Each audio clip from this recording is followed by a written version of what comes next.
Working on a real film set, lighting can be very stressful. I've been to film school twice because I love throwing my money away, and both times I've seen people be really scared by lighting. It's weird because there's a paradox at work here. It's a highly technical job that's rooted in physics and science, but we're somehow expected to use our intuition and feel our way through lighting. We can all tell bad lighting, right? Something like this, maybe. But then, what actually counts as good lighting? Recently, I've been playing around with photo modes in different video games, and I'm amazed by how far these digital engines have come. They're basically little photography studios or like a film soundstage you can play around in freely with no consequence. It's super cool. Today we'll be looking at Death Stranding 2, Jedi Survivor, Cyberpunk 2077, plus a little help from 2 Spider-Man to help us make sense of lighting. What's a Kelvin? What's like the most basic lighting setup that you can rely on in a pinch? Is the lighting in this picture good?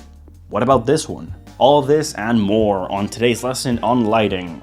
Let's begin. The first thing we need to understand is what lighting actually does. Yeah, it lets you see whatever you're recording, obviously, but let's go into it a little deeper than that. Think of a statue in a museum. Most of the time, we actually can't touch it, and yet we can still get a good sense of its physicality. We can tell the texture, the volume, sometimes even the material, and that's all because of the lighting. Don't forget, in film and photography, you're always looking at something flat. Whether it's your phone screen or a piece of paper or an IMAX screen or anything in between, it's all flat surfaces. Lights and shadows are what give images a sense of volume and shape. Okay, so let's talk about 2 physical properties of light. I swear we'll get into video games in a second. It's just a little easier to show you these things myself in person. First, hard light and soft light, also called diffused light. Hard light creates clear and crisp shadows like you can see on my face here when I move around.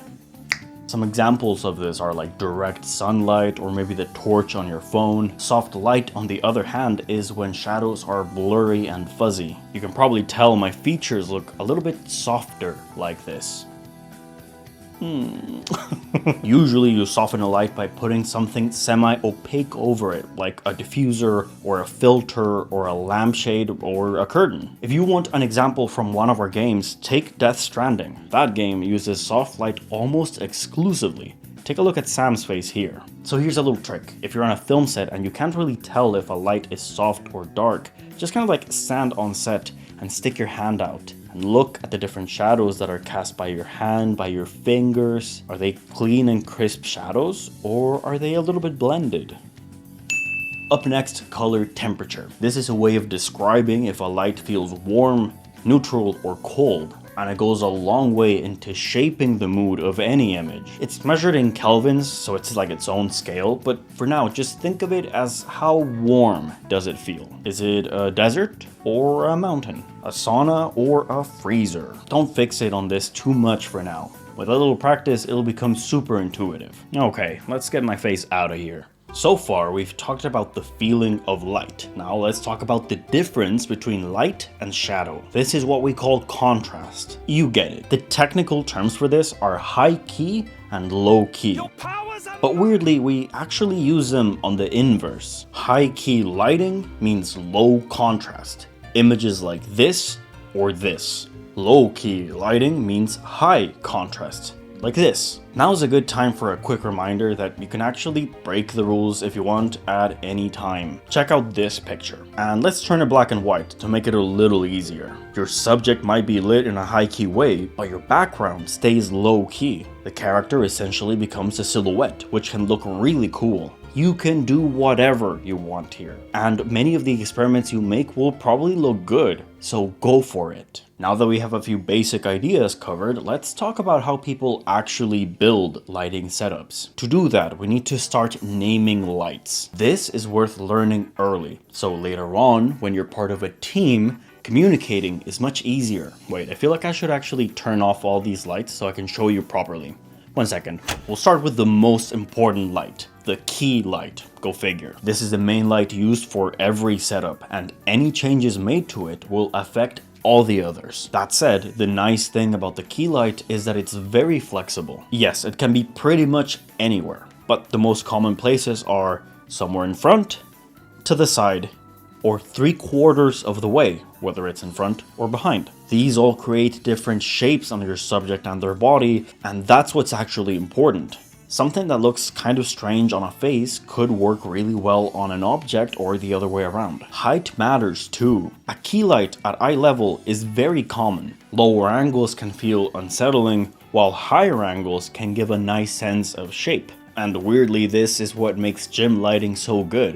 It gives shape to your body. Wow! Once you've decided on your key light, you'll probably notice that the other side of your subject, the one that's facing away from the light, falls directly into shadow. This might work for the mood that you're going for, but if it doesn't, that's where a fill light comes in. The point of a fill light is to soften these shadows. It's usually dimmer than the key light, otherwise it would become the key light, and for the most part it tends to be soft. This helps any new shadows created actually go undetected, and it makes the image feel natural. After this, we have the backlight, sometimes called the rim light. This one sits behind the subject and helps separate them from the background. You'll often see it just catching the very edge of a face or body, helping the subject stand out. This works on people just as well as it does on objects. So, quick recap. You've got your key light, that's your main one. Your fill light, which adds in detail where there would be just shadow. And finally, the backlight, which separates the subject from the background.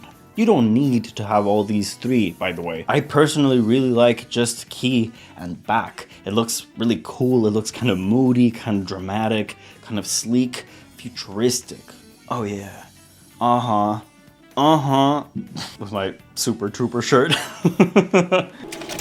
Hello, this is Doc from the editing room, here to tell you that recently I've actually been playing The Quarry. And it's kind of interesting because there, almost every single shot is lit with a key and a back. And you can see some of the results here. Sometimes it looks good, sometimes it looks right, natural, and other times it just looks a bit odd. So we get to see what that specific lighting setup looks like, especially when it's used as extensively as it is there. As with any artistic decision, your mileage may vary.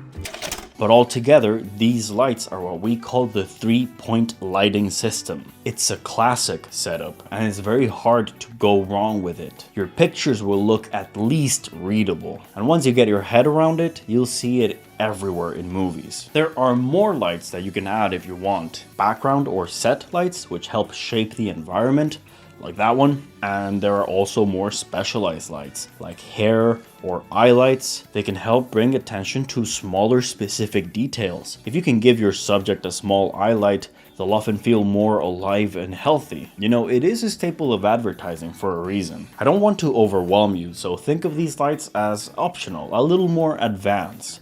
I personally am a maximalist with lighting. I like putting lights everywhere. I'd have 5 more lights right now if I had them. I just think it looks cool. Where there's a will, there's a way. But probably a light too. One last thing before we move on. In films, you're often lighting more than one person at a time. This is where you can get really creative with your ideas. Here's an example of 3-point lighting used for a shot of 2 people. The key light for one subject becomes a backlight for the other. Make that ×2 and a single fill light near the camera to help keep everyone readable without flattening the image. Just remember, none of this is a rule. These are just guidelines to help give you the confidence to experiment. Things get a little more complicated when you add movement, either from the subjects or the camera. Someone can step out of the light, or you could accidentally reveal a light stand, which would completely shatter the illusion of film. For now though, to keep it simple, we'll stick with static shots. People standing, sitting, and talking. Fine.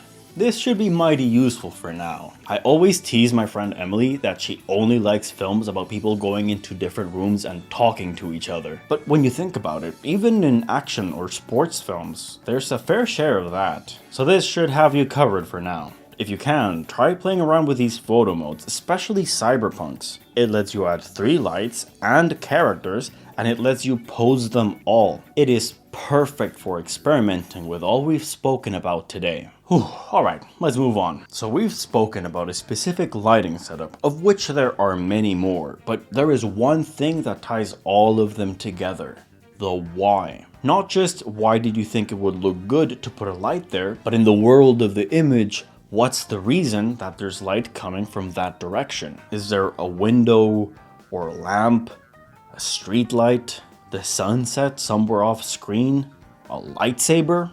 This is what we call motivated light, and it's something always worth keeping in mind. Let's take a look at these pictures. In the first one, the light follows the logic of the environment. In the second, it goes completely against it. And in the third, I went for something in the middle, close enough to pass as realistic, but still slightly off and uncanny. And it is a little easier to reason with these things in the daytime, but what about night? What if you have to light a scene where the characters aren't supposed to be near any light source at all? Here's a common trick.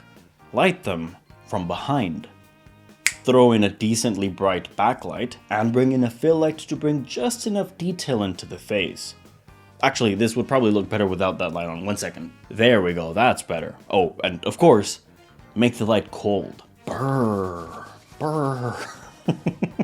That was a good example of how lighting is usually more about believability than it is about realism. Realism is boring. I mean, unless you ask the Dogma people, but why would you? Take this shot of Cal. The light source is behind him. Realistically, there shouldn't be much light on his face, if any at all. But if we add in a soft fill from the same side as the light source, it can still feel right. Same thing with this neon behind V. It's almost like the light is wrapping around his face. There is one thing I can't really teach you in a game, and that is bounce light. Let's turn off our fill, and the backlight too, to make it a little easier. And now that we're at it, in the real world you can often fill shadows just by reflecting lights off a bright surface. Check out what happens to my face when I hold up my notebook. I have to hold it pretty close because it's not a very big notebook, but a bigger bounce will have a bigger effect. Yeah, there you go. Sometimes one light is all you need. One light, a bounce, and a dream. Throughout this video, we've mostly spoken about lighting in terms of sculpture, creating shape and volume with light and shadow. And that's all well and good, but now I want to see what we can learn from painting. People often advise against a high-key setup when you don't have that much physical space, not enough depth in your shot. It can end up looking a bit flat, a bit boring. But that's when color comes in. We've already talked about color temperature, warm and cool, but what about red, pink, cyan? These kinds of colored lights aren't very common in real-world lighting, so in films people usually have to go a long way to justify them. Take for example Vertigo or Last Night in Soho, where they have to put a giant neon sign right outside the window to make the shot look like this. But it's not mandatory. You don't have to explain your lighting at all. I'm looking at you, Gasparnoy. This kind of over-the-top color can work especially well for portraits and fashion shoots. Let me tell you from experience, if you grab a friend and you take a picture of them with blue and purple light, there's a good chance they're gonna make it their new profile picture. I'm telling you, dude, everyone likes bisexual lighting. Well, maybe it's a little 2016 core, but it looks good. Going this far with color might not work for every type of film, but for a dream sequence, a hallucination, some psychedelic moment of introspection, go for it. The world is your oyster. Now for this last bit of the lesson, we're gonna have to stay in full face cam because we're gonna be talking about exposure. Most photo modes let you adjust exposure with a simple slider. In real life, things are a bit more complicated than that. This topic can get very technical, very quick, so I'm gonna try and keep it as simple as I can. Exposure is measured on a scale called ISO, sometimes called ASA, which basically means how sensitive the camera is to light. On modern cameras, you can often change the ISO to whatever you want, sometimes even in the middle of shooting, which is awesome. That wasn't always the case. When working with film, the entire reel has a single sensitivity, so it's important that you light everything in a way that the camera can actually physically capture. A lower ISO means a lower sensitivity. Let me show you. I believe we're on 250, and this is 100. It actually looks kind of cool. Looks very moody. Who is he? Where is he going? A higher ISO means more sensitivity. This is 1000. and this is 10,000. Suddenly, I'm in heaven. Thankfully, this scale does work the way that you'd expect. Low means low, high means high. If you lower the sensitivity, you need to let more light into the camera. And usually you can do this in two ways. First, by brightening your lights, and second, by opening the aperture. There are these great charts you can find online that show you what aperture does to exposure, and they're worth looking at for now. We'll get more into aperture and focus when we talk about composition. For now, I just want you to understand why something might look too bright or too dark when you pick up a camera. For some reason, I find ISO fascinating. I could talk about it for a long time. At my first film school, we had entire assignments built around ISO, including being able to tell which one was used just by looking at the film grain in the pictures. It was intense. But honestly, it doesn't really matter for the video game photo modes that we're talking about today. So for your sanity, as well as mine, let's leave it here for now. Lighting can be framed as something like technical and expensive and easy to get wrong. And on real film sets, professional film sets, it often is. I mean, in case you didn't know, no filming actually happens until the lighting is done. The DOP and the gaffers need to be done with their work. It's a deservedly high skill role. I love being gaffer, by the way. Bro, let me be gaffer on your film. I just love climbing on stuff and rigging lights up there. It's really fun. Monkey boy. What? But what I hope this video shows is that at its core, lighting is about noticing shape, using lights and shadows and color, creating mood, and slowly building an intuition for what feels right, or exciting, or striking. These three specific video game photo modes give us a place to just play around with this, to have some fun and make mistakes without any consequence. You'll develop your own taste in no time with no pressure. I mean, even if you go to film school, you won't have as much on-set time as you wish you did. This is just like free practice time in a game. And doing it this way and learning will make it so that when you watch movies, you'll actually be able to learn their setups just by looking. I actually came up with a little game for myself back in film school. 2 of them, right? That means I had to watch a lot of films, many of which I wasn't interested in at all. So to make it more fun for myself, I'd pick any random shot and see how many lights I could count just by looking. Like this. If this sounds fun to you, I have a suggestion. Try playing Ghost of Yote in Kurosawa mode. That game is lit to high heaven, and it can be kinda fun to see how many lights you can spot at any time. For a higher challenge, try the same in the black and white mode of Metal Gear Solid Delta. Alright, that's it for today's lesson. Next time we'll talk about composition and shot sizes. Class dismissed. Thank you so much for watching. I really hope you enjoyed. If you want more film for your film fix, why not check out the podcast I co-host with my friend Emily, Films in Tandem. Each episode we both bring a film that somehow relates to a topic, and then we discuss how both films take on said topic. So far we've made some very interesting pairings, like 8th grade and Last Year at Marienbad, or Age of Innocence and Goon. It's been some cool stuff. Go check it out. Alright, see you soon. Bye.